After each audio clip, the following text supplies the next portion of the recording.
Hi, my name is Dr. Bhushan, but you can call me Dr. B. In this video, I'd like to discuss what are the different tests done in staging of a cancer. Well, testing is started by doing a biopsy on abnormal mass. In most cases, doctors need to do a biopsy to diagnose a cancer.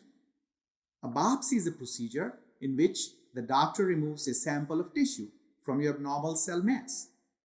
Example of biopsy procedures are core needle biopsy, surgical biopsy, fine needle aspirate or bone marrow biopsy, etc. Once the sample is obtained by biopsy, it's given to a pathologist who looks at the sample under a microscope and runs other tests to see if cancer is present. The pathologist describes this finding in a pathology report which contains detail about your diagnosis.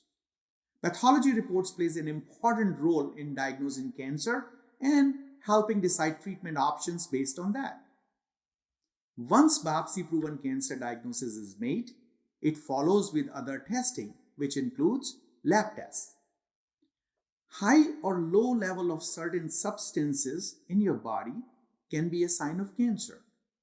So lab test of your blood, urine, or other body fluids that measures these substances can help doctor make a diagnosis.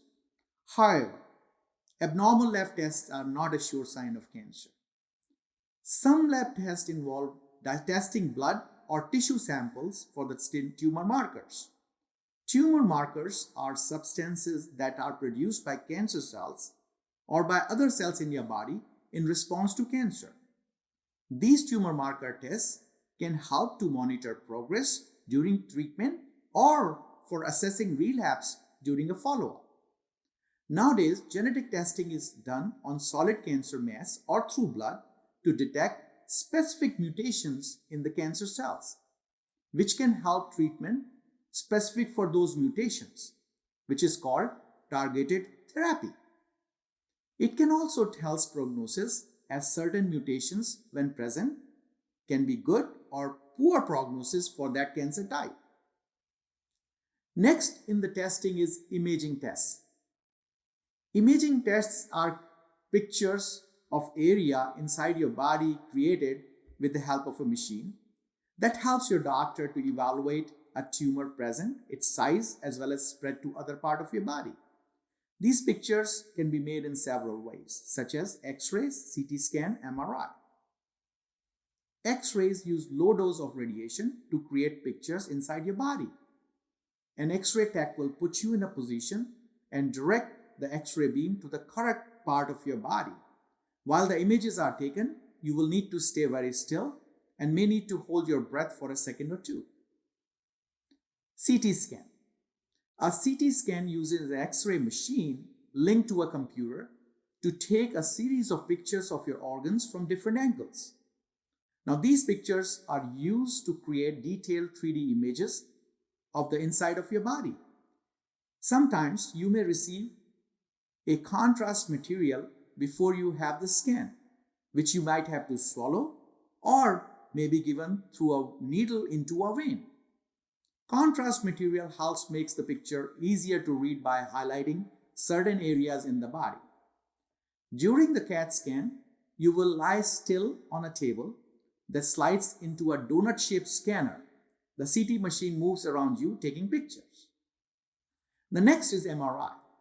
An MRI uses a powerful magnet and radio waves to take pictures of your body in slices.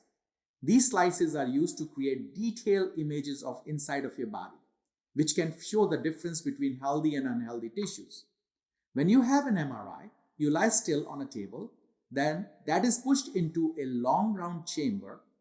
The MRI machine makes loud thumping noises and rhythmic beats. Sometimes you might have a special dye injected into your vein during or before your MRI exam. That's called contrast agent, which can make your tumor show up brighter in the picture. Next, let's talk nuclear scans such as bone scan, PET scan. A nuclear scan uses radioactive material to take pictures of the inside of your body. This type of scan may also be called radionuclide scan. Before this scan, you receive an injection of a small amount of radioactive material, which is sometimes called a tracer. It flows through your bloodstream and collects in certain organs or bone. During the scan, you lie still on a table while a machine called a scanner detects and measures the radioactivity in your body, creating pictures of organs or bone on a computer screen or on a film. After the scan, the radioactive material in your body will lose its radioactivity over time. It may also leave your body through your urine or stool. Examples are such bone scan as well as PET scan. Let's talk about bone scan. Bone scans are a type of nuclear scan that checks for abnormal area or damage in the bones. They may be used to diagnose bone cancer or cancer that has spread to the bones, also called mets to the bones. Before this test, a very small amount of radioactive material is injected into your vein. As it travels through the blood, the material collects in abnormal areas in the bone. Areas where the material collects show up on a picture taken by a special scanner called hotspots. Let's talk about PET scan. A PET scan is a type of nuclear scan that makes detailed 3D pictures of areas inside your body where glucose is taken up. Because cancer cells often take up more glucose than healthy cells, the pictures can be used to find cancer in the body. Before this scan, you will receive an injection of a tracer called radioactive glucose. During the scan, you will lie on a table that moves back and forth through a scanner. If these images are fused with CT scan images, it will help with exact anatomical location of your cancer cells, which is called PET CT scan. Next is ultrasound. An ultrasound exam uses high energy sound waves that people can't hear. The sound waves echo off tissues inside your body. A computer uses these echoes to create pictures of areas inside your body. This picture is called a sonogram. During an ultrasound exam, you lie on a table while a tech slowly moves a device called a transducer on the skin over the part of your body, which is being examined. The transducer is covered with a warm gel that makes it easier to glide over your skin. Well, I hope that this explanation about different tests done in staging of cancer have been helpful to you and cleared up any misunderstandings you might have had. If you have any other questions or comments, feel free to share with me in the comment section below. It has been my pleasure to share this information with you, and I look forward to seeing you again. Exercise regularly, eat healthy, and stay fit. Dr. B signing out.